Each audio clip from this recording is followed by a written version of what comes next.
İzleyeceğiz az sonra. 19 İngiliz kısrağının mücadelesi. Beyaz bayrak kaldırıldı. Şimdi start verildi. Koşu başladı. 7 numaralı Omerta 2 boy kaybederken 13 numaralı Balia 10 boy kadar kaybetti. Yine 8 numaralı Another Legend ve 16 numaralı Royal Pekan'da 5'er boy kadar kaybettiler. 19 numaralı Sardunya kaçıyor. 15 numaralı Purple kovalıyor Sardunya'yı. 3 boy gerilerinde 2 numaralı Fitruka üçüncülüğe giren safkan oldu. Fitruka'nın hemen sağrısında 9 numaralı Adeline var. Daha sonra 12 numaralı Golden Selen önlere doğru gelmeye çalışıyor. 4 numaralı Black Tulip de önlerde gördüğüm safkan.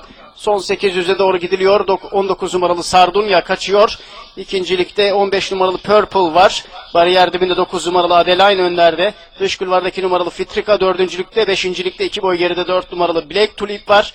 Daha sonra 14 numaralı Nergisli önlerde. 12 numaralı Golden Selen ve dış kulvarda 5 numaralı Carduelis var. Bariyer dibinde 3 numaralı Prenses Özden.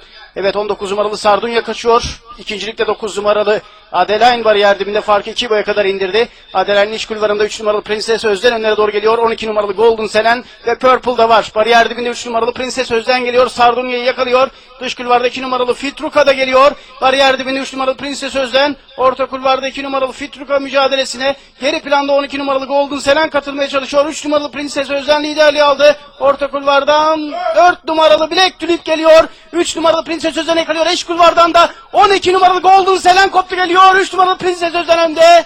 Ve 3 numaralı Prenses Özden 12 numaralı Golden Selen ve 4 numaralı Black Tulip arasındaki birinciliği varış hakemleri karar verecek değerli izleyenler. Son koşuda 3 safkan beraberce potayı geçti. 3 numaralı Prenses Özden, 4 numaralı Black Tulip ve 12 numaralı Golden Selen bu safkanlar.